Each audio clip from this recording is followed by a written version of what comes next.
Hi. I'm recording now, so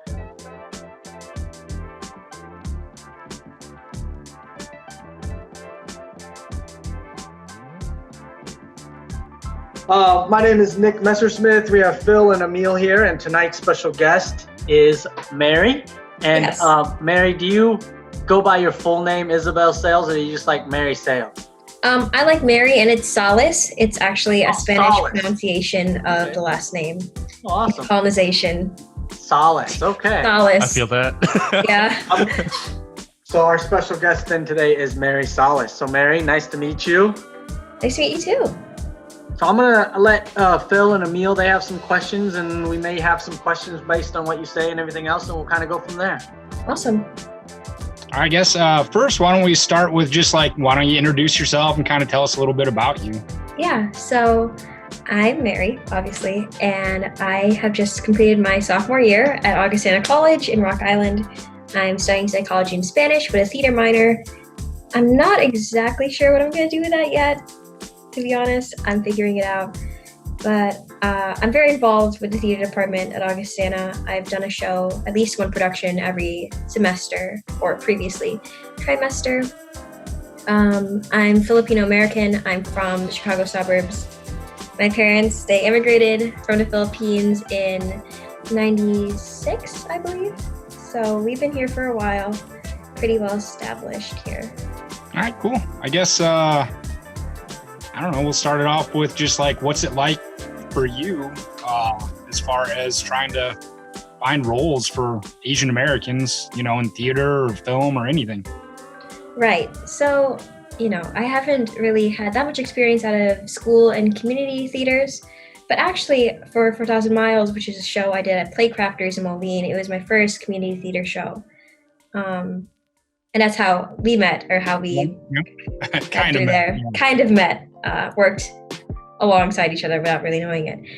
I had heard about this small theater company and how they were looking for an Asian actress, and they were really, really needing it. I saw the ad on Facebook and it said Chinese American. And I thought, okay, well, I'm a little Chinese. I got a little Chinese on my grandma's side, she's half, but I am through and through Filipino. But I just kind of considered it and thought, well, if that's what's available, I feel like sometimes I just fit the type. Well, Mary, I have a question actually. So what made you want to get into theater or acting? I feel like it was a while ago. It was definitely in junior high was when I first started acting, doing theater.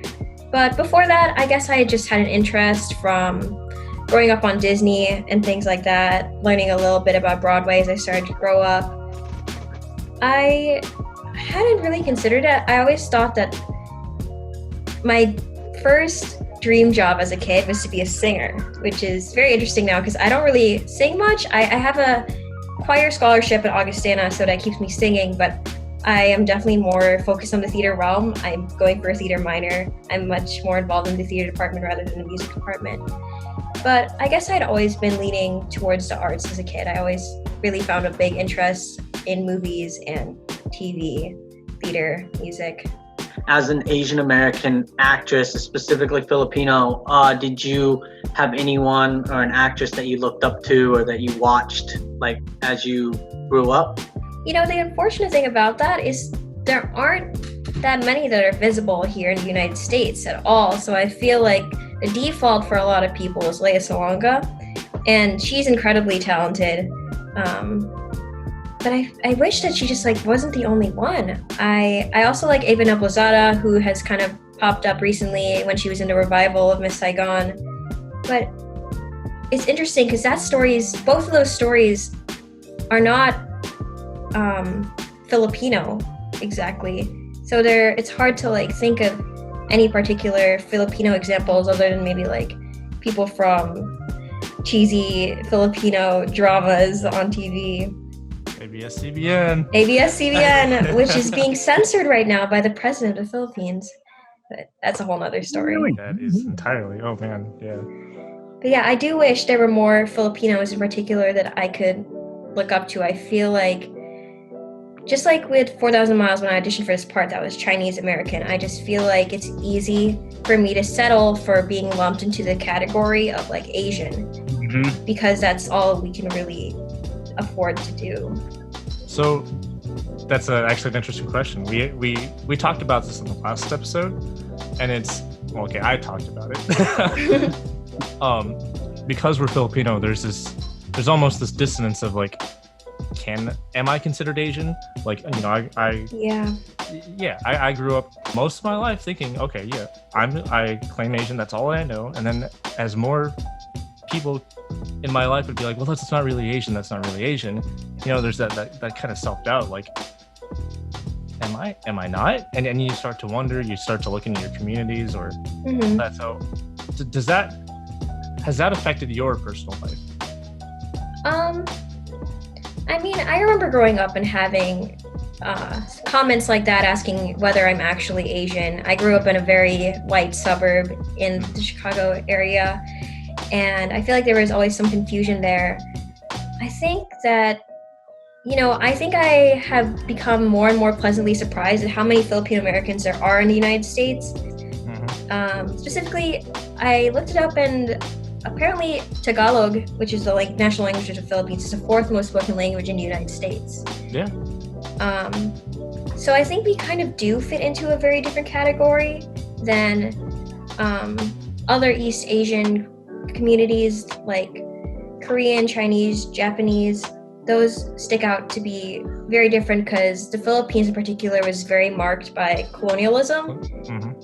So we can't really identify with those cultures. There was definitely Chinese influence, but we're in essence like a tribal kind of people, very, very indigenous kind of identity that's been slowly kind of chipped away, but also being reclaimed right now, I feel like. So I think that I do struggle with that idea of being like, oh, you're just, the Asian girl.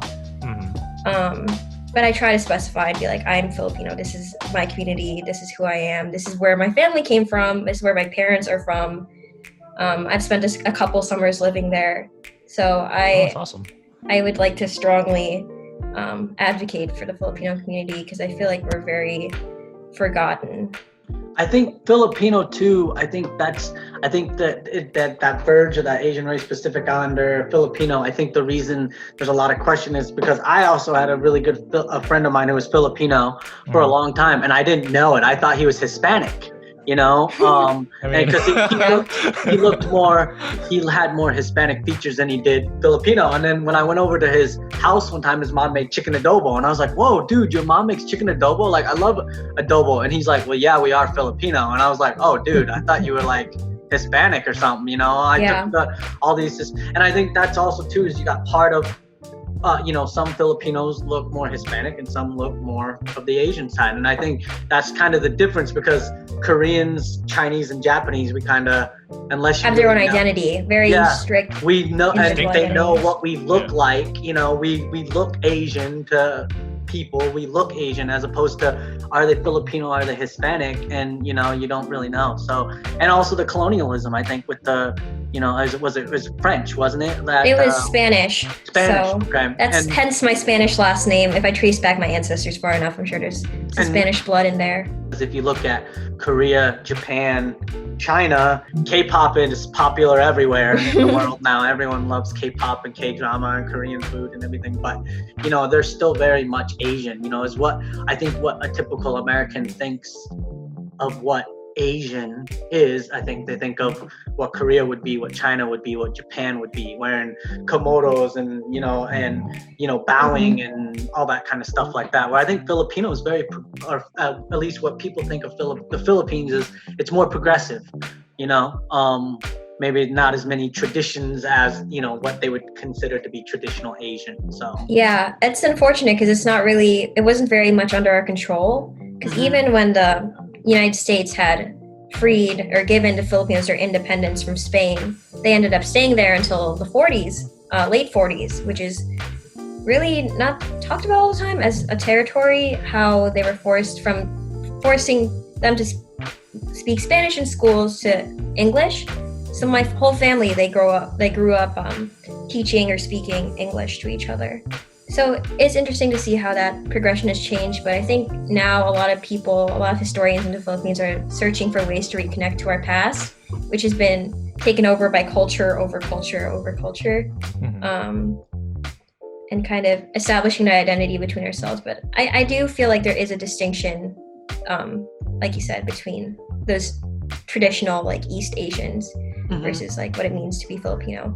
So it's just hard because I don't think I've ever encountered a role that says this is for a Filipino person. I feel like it's Chinese is usually Chinese or other, I don't know, it's largely Chinese. There's a lot of Chinese visibility in the United States, but also it's like, I'm not Chinese, I was cast for this part because I fit in this large category of Asian. Of what you look like as opposed to what you are. Sometimes I really feel like Chinese is just a be-all blanket word that they use. Yeah. Just kind of look versus an actual looking for someone that was actually Chinese. It absolutely is. It's the history of this country. It's the otherization of people that don't look like the majority of the time. Like it's a symptom of that. Do you think grappling with that identity, do you think that in part drives your, I guess, desire to be representative of our culture? Okay. Yeah, for sure. I feel like I have had struggles in the sense where growing up, I would always be cast in roles that were like Asian very broadly. Like my first part was at the end of junior high. My first named part was being Princess Jasmine, which is also not like a Filipino role at all. It's well, Aladdin's like kind of a whole another weird realm of like Disney taking something and making it something else instead of actually embracing the Arabic traditions it came from. But I feel like I've identified with being Filipino very strongly now and not trying to hide it or not trying to feel ashamed of it anymore. It's just hard because with some productions, it's like at Augustana is a very white majority school, and I think I'm one of the only Filipinos involved in the theater department. So, for example, a show that I did in the fall was She Kills Monsters, and I was really hoping to be as one of the main two characters, and I feel like one of the things that held the director back was that if it's sisters, can they look different? Can one be white? Can one be Asian? Like, I feel like that's something that people can question, or like, it's like when people jump on stage, it's like, and it's an Asian person speaking, they expect it to be, oh, this is an Asian character. Do you ever get asked to do like an accent? Is that like common for you? No, not in particular. I feel like I haven't had that experience, luckily, which is good because like I'm born in the Chicago suburbs. My parents have lived in Chicago for the past like 25 years. I can't really identify with the Filipino accent or Chinese accent or anything. I just feel like I got a little bit of Chicago accent going on. I think that's a good question because I think as an Asian male, and I don't know about Emille or even Phil, but as an Asian male, I've been asked several times to do an accent, Asian accent. And it's like, is it because of society looks at Asian men kind of like we have to have that accent to make us more authentic, and Asian women don't because they're hypersexualized, and to get the audience to like them and to kind of do that, like if they speak perfect English, then it, you know, I that's always been a question for me too, because I know a lot of Asian actresses who also said like, oh, I've never been asked to do an accent. I'm like, I've done almost every audition I've done it. Oh, they got to be like broken English, you know, and so like, you know, and then also too, then you go in and you do an Asian accent, and they're like, no, we don't want like Chinese Asian accent, like we want Korean, like fresh off the boat, like accent, like very slow and then deeper, and you know, more the deeper voice. And so it's for me, I was like, you know, it's fascinating that women, I guess Asian women aren't asked to do that as much. And I'm trying to think of roles that I see with an Asian female character, and how many of them do they actually not like speak broken English, and how many male characters I see on film and television that have the broken English, and I think if I'm correct, I think more men probably have the accent than women do, but I don't know. I feel like there's definitely some things going on over gender lines. I also think there's this weird thing that's across like all the genders that Asian accents are funny. It's funny to not speak perfect English or to be this comedic, unintelligent stereotype. I feel like that's such a negative. It's reinforcing such negative feelings towards a community if you don't speak English very properly. That I wish would back off. I mean, I think it's very good to normalize the use of accents, because so many immigrants have accents and their English is just as intelligent and is just as valid, obviously, as native speakers' English. But I feel like so many comedians, especially I think of like Ken Jeong, use their accents as a form of comedy. I'd be like, haha, look at me, I'm different, I'm dumber than you in a way, and I wish that it wasn't weaponized in that way. Well, I think the American accent's like that too, because I always say I see more British actors doing an American accent that I come here, because then I'll see him in an interview and go, whoa, he's British, like what the heck?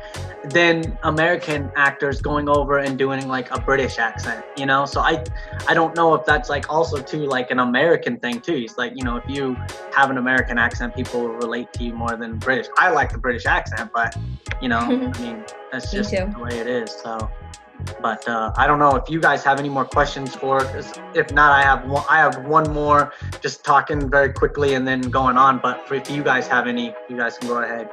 Well, I did have a point to make. I'd also say that weaponizing that accent and having it be less severe of an offense, that's also a symptom of that, the whole model minority. Like, oh, they're so good in all other ways, we need to, this is fine, you can make fun of them a bit, but that stacks up over time. The question that I had is, you're the intersection of two minority viewpoints, as a woman and as a person of color. Which do you find more bias affecting you? I definitely feel like it is the Asian part that can cause like more negative bias, because I feel like there are plenty of roles available in theater for women, but specifically finding parts for Asian women that aren't stereotyped, that aren't like, oh, you're explicitly Asian, or just feeling like you have to be cast in specifically Asian roles. That's something I really like hope to break out of by auditioning more for different roles, without having there be a question being like, why is she Asian? Yeah. I don't think that should be a question, because I was born in the United States. I am an American person.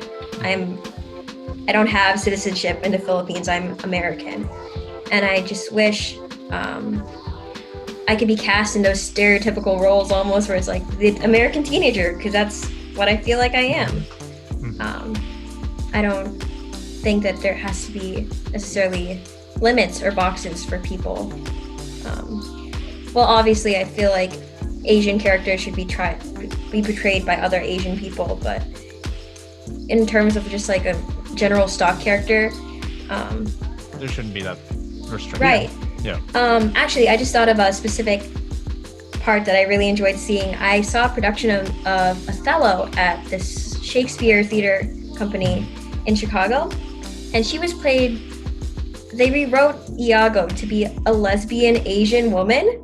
And I thought that was one of the coolest things I've ever seen. Just not tying a character to a gender or a nationality, just letting them be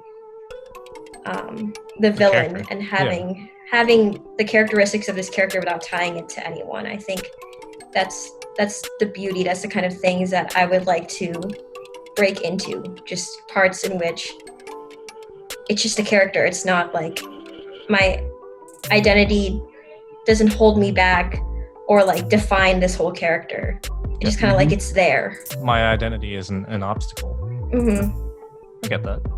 Yeah. I think Hamilton did that, the play, because they do where they cast, George Washington is played by an African American, and Hamilton. Colorblind casting. Which was awesome. And I know, like, I had a friend that was like, dude, this is so weird for me because they're supposed to be, and it's like, well, guess what? I've had to deal with it my whole life. Like, try to relate to a white character, so now you can relate to someone that's a colored character. Like, it works, So, it's like we're people. It shouldn't really matter, I think as long as you portrayed who that character is and what they stood for, I don't think it really should matter. I mean, unless it's specifically like Asian roles specifically being played for Asian characters, yes, but for that type of thing, it's weird, yes, but I think I liked it. I was glad that they did that, and right, hopefully those kinds of things continue to move on. That you can have an Asian person can have an American name, like Detective Saunders, I mean, that could be an Asian person, not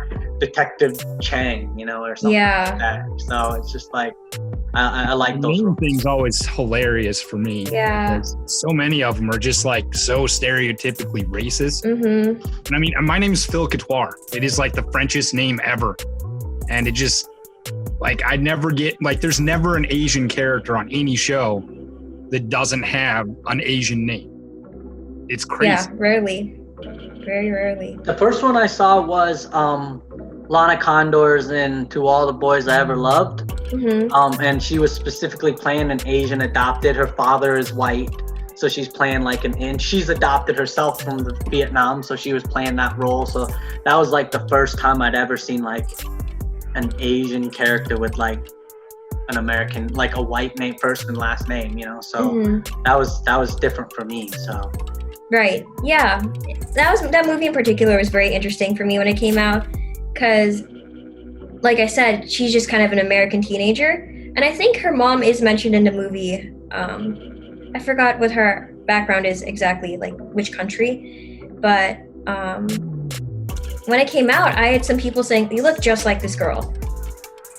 And I'm like, we're not of the same ethnic background at all, but just because we are young Asian American women, we are put into this category together. That's all it takes. That's all it takes. It's all it takes. But going back, I look up to Lin-Manuel Miranda a lot. I really like what he's done in the way he casted Hamilton, and how it really was something revolutionary and mainstream that the Broadway world needed to see to help encourage people and say, hey, this works. This is a cool thing we can all do now. That someone is actively encouraging to cast people who fit the character, and not just because history has erased people of color so much from the books. So maybe George Washington could have been an African American. Maybe any of these characters could have been an Asian. The Founding Fathers could have been a mix of people, but instead, the voices of people of color have been oppressed over generations. So I just really admire him in acknowledging that there should be a space and a voice for what America looks like now, and not just how America was written to be in books hundreds of years ago. Huh. I like that. Yeah, that's good. So we're almost done here. So Mary, I wanted to ask you, if you could meet a younger version of Mary and give her anything, like any kind of advice, what would you give her? Ooh, this one became really relevant because I've been doing a lot of reflecting on my hometown as I've had to be home. I think that I would tell myself to never feel bad about being different, for being Filipino, and instead of hiding that identity, because back when I was growing up, I always wished that I was like this blonde American girl, which is such a sad and common feeling, because there is this aspect of otherness and the alienation of people that don't fit into the community. Tell myself every single opportunity that I have to just be proud of who you are, and encourage others to be completely who they are. And if they disagree, or if they don't think that you're worthy enough, then they're not worth your time. Just fully embrace your identity and be proud of it, because there's no reason to be ashamed of it. It's only the fault of the oppressors that has caused you to feel ashamed of your identity. Awesome. So I have no more questions unless you guys do. Phil, I know you had a few. No, I mean, I've got tons, but I don't know how much. What are we looking like time wise? We're at about 9.5 minutes. Yeah, we have about 9.5 minutes, man. Let's go with just try and get one more quick question in. Do you feel sometimes, like, I've been thinking about this one a lot, and I just wonder everyone else's kind of perspective on it.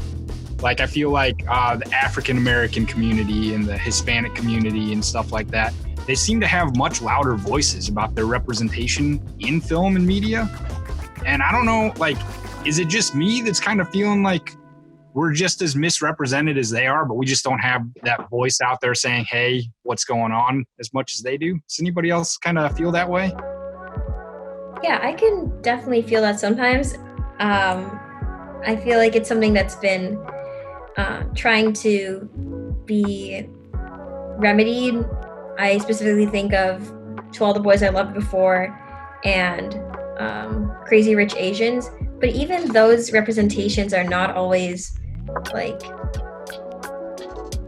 perfect. Specifically, I think about how in Crazy Rich Asians, a lot of the Filipino characters or the brown Asians were kind of the servant or side character types rather than at the front of the picture.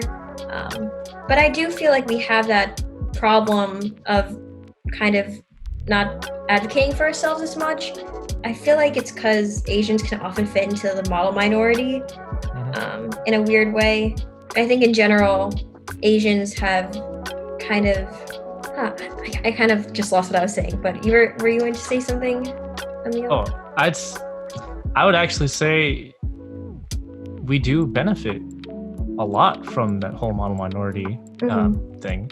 So when people not of our community see that, and then we choose to be loud about issues that affect us, they're so often discredited because of those benefits, right?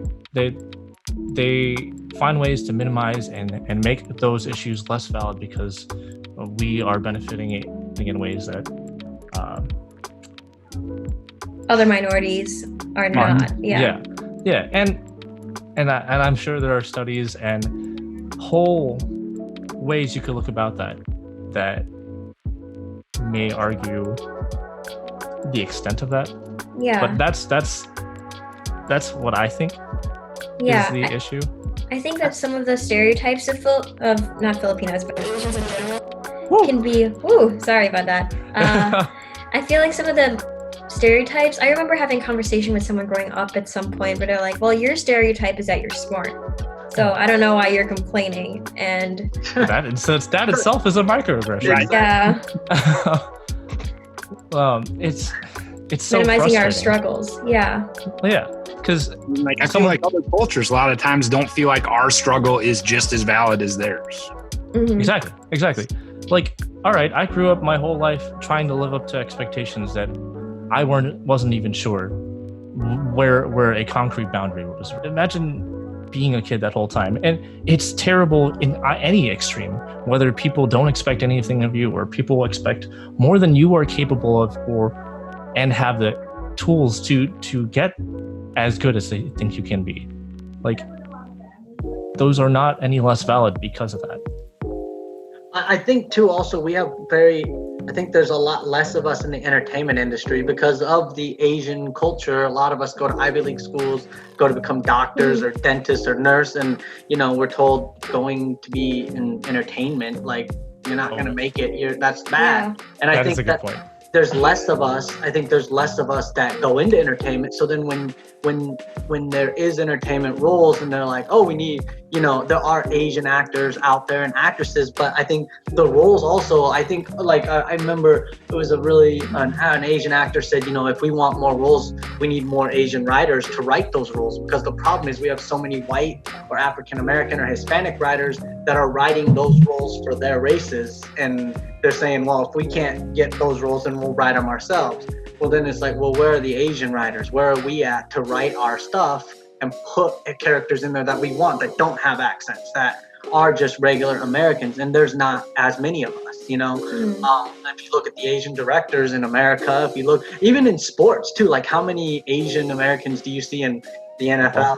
In the NFL, the NBA, NHL, you know, baseball, you see a lot of like from another country coming over, but how many do you see? You don't really see any that become really famous, you know, and you see, you know, the Peyton Mannings and the Tom Bradys and all of them, you know, that are recognizable. So I think there's less of us, and I think across the board in entertainment, there's less of us. Now you get into the tech field or you get into other fields, there's more of us, you know. So it's just, I don't know. I wish that was different, but I think that's also probably a reason too.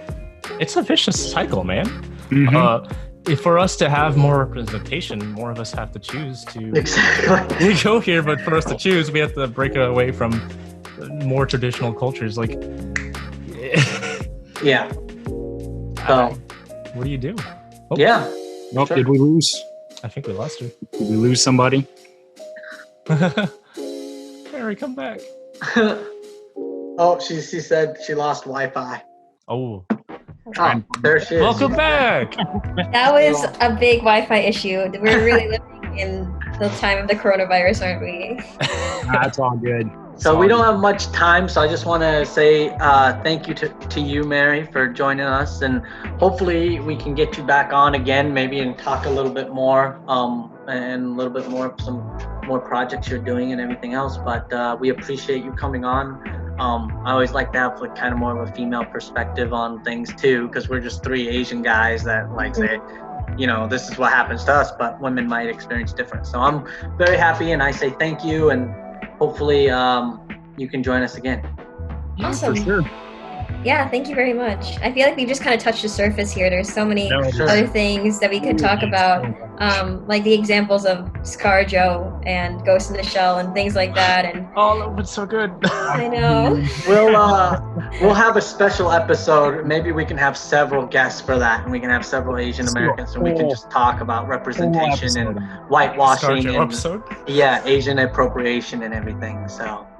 But thank you again, and we'll stay in touch, and I may have you do like a small intro or something that we can post on Instagram or something like that. So awesome. Well, thank you for having me. Thank you. Thanks for coming. To everyone else, thank you guys.